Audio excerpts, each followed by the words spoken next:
कहा कि चुनाव में इससे पहले गठबंधन नहीं पाया, जबकि लोकसभा चुनाव में आपने गठबंधन बीजेपी को हराने के लिए किया था। आपके चैनल के माध्यम से सारे दर्शकों को मैं धन्यवाद जोहार करना चाहता हूं। और विशेषकर आज नामांकन रैली में जो एक उत्साह, जो जुनून दिखा भारत आदिवासी पार्टी के हर कार्यकर्ता में, उस जुनून के आधार पर यह तय हो चुका है कि यहाँ पर भारत आदिवासी पार्टी एक तरफा जीत दर्ज करेगी। आपका सवाल था जो गठबंधन को लेके सारे चैनलों पे डिबेट चलती रहती है। हर समय हर चुनाव में अलग अलग स्थितियां बनती है। आज राजस्थान के अंदर जैसे आरएलपी ने उस समय गठबंधन किया था, आरएलपी ने हमने भी एक अप्रत्यक्ष रूप से गठबंधन हुआ था। कांग्रेस का कैंडिडेट भी उतरा था और उस समय जो कांग्रेस की स्थिति इस तरह से बनी थी तो उस समय उन्होंने समर्थन दिया था बाहर से हमको। आज भारत आदिवासी पार्टी सलूम्बर सीट पे और हमारी 84 सीट पे स्वतंत्र होकर लड़ रही है। सभी पार्टियां स्वतंत्र होकर लड़ रही है। ये गठबंधन इस देश के लोकतांत्रिक व्यवस्था का एक हिस्सा है, हमें समझना पड़ेगा। राजस्थान का अगर इतिहास उठा के देख लें, आरएलपी अभी स्वतंत्र चुनाव लड़ रही है।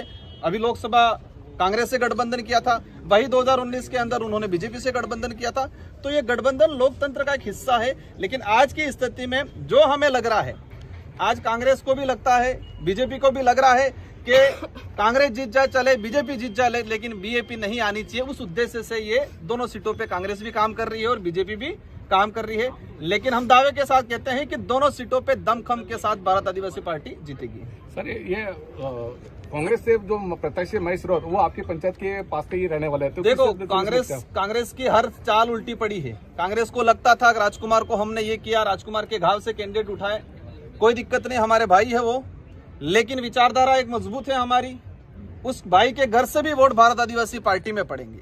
वो स्थानीय सरपंच है हमारे सासुरपुर से, हम मान सम्मान करते हैं। लेकिन उस पंचायत का बूथ भी भारत आदिवासी पार्टी प्लस करेगी और कांग्रेस यहाँ पर 15 से 20 हजार वोटों पे निपटेगी और वही बीजेपी 40 हजार वोटों पे निपटेगी। सर, लोकसभा चुनाव में कांग्रेस और बीजेपी की विचारधारा एक थी, अब 3 महीनों में ही विचारधारा देखो, वही चीज हम अगर पूरे देश लेवल पे अगर जाते हैं तो हम नायडू जी और मोदी जी को भी कह सकते हैं। गठबंधन विचारधारा अलग चीज है, हम हमारी विचारधारा को लेके चल रहे हैं।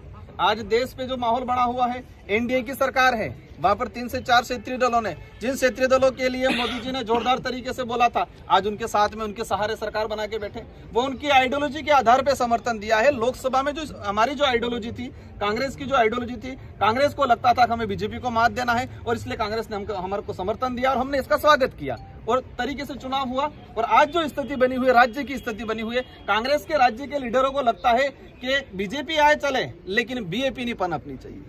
वो समय समय पे परिस्थिति। लेकिन मैं आज कहना चाहूंगा आपके चैनलों के माध्यम से, यहाँ पर एक तरफा 70,000 वोटों से बीएपी ने 2023 के चुनाव में मुझे चुना था, यहाँ की जनता ने, और आज वही लीड रहेगी। एक वोट बढ़ेगा लेकिन कम नहीं होगा। दावे के साथ कह सकते हैं कि आपका जो रिकॉर्ड बनाया था आपने, यहाँ पर दोनों ही पार्टियों के अगर मतदान मिला भी ले तो भी आप उनसे जीत रहे थे, तो उस रिकॉर्ड को कायम रखेंगे तो उसको ध्वस्त करके नया रिकॉर्ड बनाएंगे। बिल्कुल, आपकी पहले वाली लाइन कायम हो जाएगी कि ये रिकॉर्ड कायम होगा, अवश्य कायम होगा, एक संख्या और बढ़ेगी।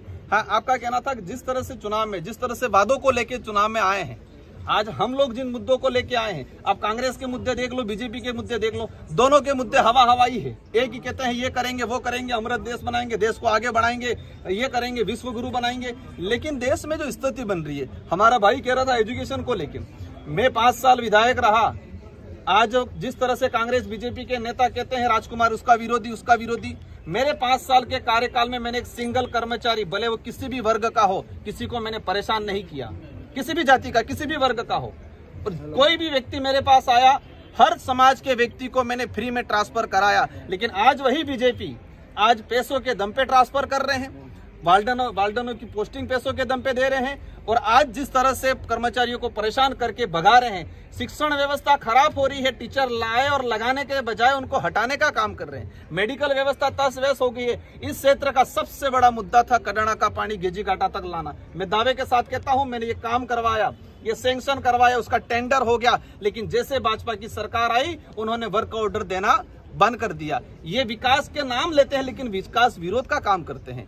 ये जनता समझ चुकी है, कड़ाना के पानी के लिए इस क्षेत्र की जनता तरस रही है। अगर वो सच में भला चाहते थे, इन 11 महीनों के अंदर कड़ाना का जो वर्क ऑर्डर पेंडिंग है वो वर्क ऑर्डर दे देते। लेकिन जनता को समझ चुका है, घर घर तक हमारा कार्यकर्ता इस बात को लेके जाएंगे और जिस तरह से उन्होंने कड़ाना प्रोजेक्ट को रोकने का काम किया है, उनको भुगतना पड़ेगा इस चुनाव के अंदर। Thank you.